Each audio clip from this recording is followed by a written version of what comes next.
দেশনেত্রী বেগম খালেদা জিয়ার বেঁচে নাই। ইন্না লিল্লাহি ওয়া ইন্না ইলাইহি রাজিউন। জনগণ তার জন্য দোয়া করবে। সারা দেশের মসজিদ মাদ্রাসা থেকে তার জন্য দোয়া করা হচ্ছে। উনি যেদিন অসুস্থ হয়ে হাসপাতালে ভর্তি হয়েছেন সেদিন থেকে এই দেশের মানুষ তার জন্য দোয়া করতেছে। কথা বলেন ঠিক কিনা? তবে আমরা শুনতে পাচ্ছি উনি নাকি মারা গেছেন। আলেমদেরকে মহব্বত করতেন, সাইদি হুজুরকে ভালোবাসতেন। উনি ছিলেন ডানপন্থী রাজনীতিবিদ। শাপলা চত্বরে যখন আলেমদেরকে সে সময়ের ফ্যাসিস্ট জালেমেরা জুলুম করা শুরু করলো, তখন তিনি বলেছেন আমার সমস্ত নেতা কর্মীদেরকে বলবো আলেমদের পাশে দাঁড়াও। উনি ইসলাম আলাদেরকে বড় ভালোবাসতেন, এজন্য ওনার জন্য একটা আলাদা মায়া আমাদের কাজ করে। কথা বলেন ঠিক কিনা? আপনার বাবা ছিল রাষ্ট্রপতি, আপনার মা ছিল প্রধানমন্ত্রী, আপনার রক্তের রাজনীতি। আপনি এমন একটা পরিবারে জন্ম নিয়েছেন, এজন্য আপনার মা বাবা যেরকম এই দেশের কল্যাণে মুসলমানদেরকে ভালোবাসতেন, আলেমদেরকে ভালোবাসতেন, আগামীতে আপনিও আলেমদেরকে ভালোবাসবেন।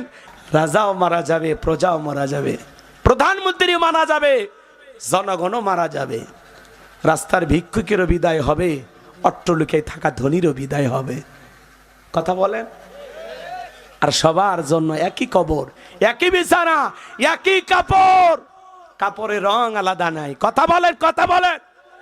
নাকি আপনাদের এলাকার একটা নারী মারা গেলেও সেই 5 টুকরা কাপড়, বেগম খালেদা জিয়া যদি মারা যায় তার জন্য 5টা কাপড়, শেখ হাসিনা মারা গেলেও 5টা কাপড়, স্পিকার শিরিন শারমিন মারা গেলেও 5টা কাপড়, আমার বউ মারা গেলেও, কথা কন, নাকি প্রধানমন্ত্রী দেখে কাপড় আরো বেশি দিবে?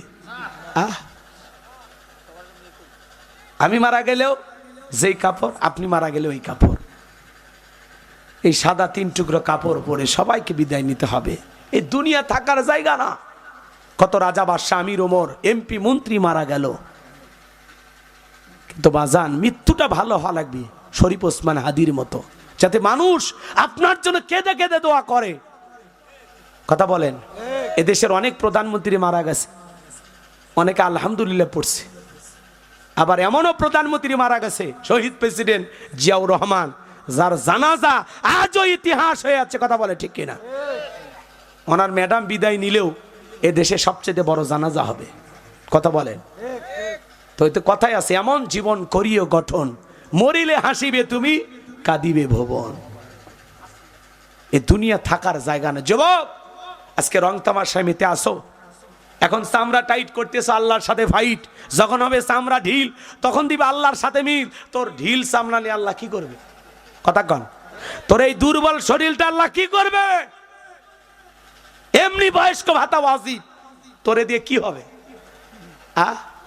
আল্লাহ তো চাইতেছে এই টাইট সময়ের ইবাদতটা, এই যৌবন কালের এই সুন্দর ইবাদতটা। কথা বলে না কেন? 70-80 বছরের মুরব্বী চাচা তুই বলে